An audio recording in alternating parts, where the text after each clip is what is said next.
Hello, I want to take a couple minutes here to show you how you can use the calendar in your webmail to schedule a time for us to do an observation.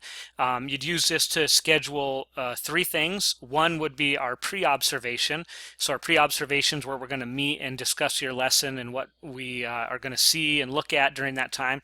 The second you would set up is the observation, the actual time I come into your classroom and observe and watch what's going on. And then the third thing you need to set up is your post-observation conference meeting. The post-observation conference meeting is where we'll discuss what was seen in your classroom and review the official evaluation. I need at least 48 hours after our time that we do the observation to get that written. Most of the time 24 hours will work, but I for sure need 48 hours. So here's how the best way is to schedule it so that it gets into my calendar. We're on the same page. We don't have to send 1,000 emails back and forth. When you log into your webmail, obviously your email looks like this. If you follow my cursor up here to the upper right hand side of your screen, you have mail, calendar, people, tasks. Click calendar.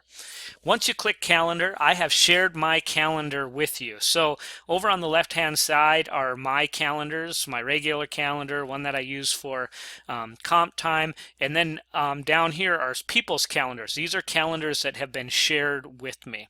I have clicked on Jeff Knoll's calendar.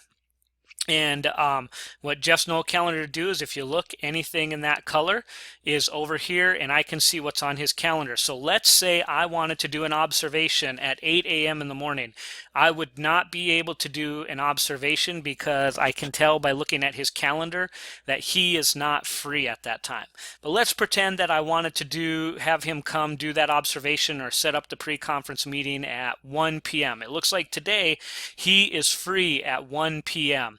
So how would I go about scheduling it through Outlook? You can do a couple things. If you see he's free at 1 p.m., you can email Lori and say, I'd like to set up a time to meet with Jeff, or I'd like to set up my classroom observation, whichever thing it's going to be, at 1 p.m. Or here's another simple way you can do it. You can come up to the left-hand side here. You'll see New Event. You click New Event. You would go to the day that you want to have that event, which is today. You would put in the time. All right, so we'll just say 1 p.m. is the time. Up here you give all the information. So you would do Hutchinson classroom, observation, room number, H. Awesome. You know it. Sorry, can't spell today. H801, attendees.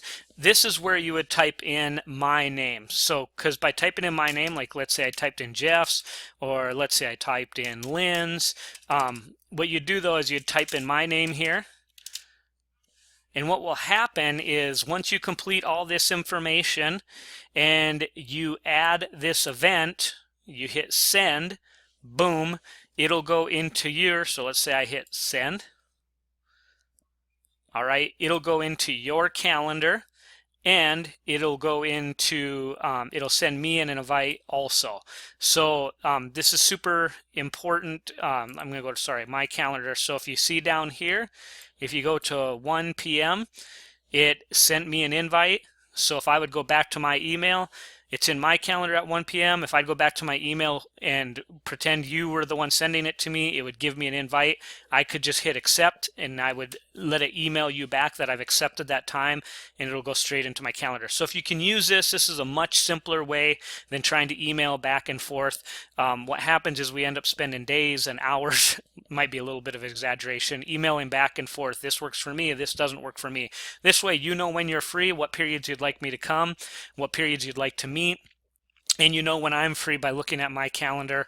You can send me the invite on a time that isn't busy in my calendar and we can set things up. So I appreciate you taking the time to use this as a way of scheduling the pre-observation meeting, the observation, and the post-observation meeting. Thank you.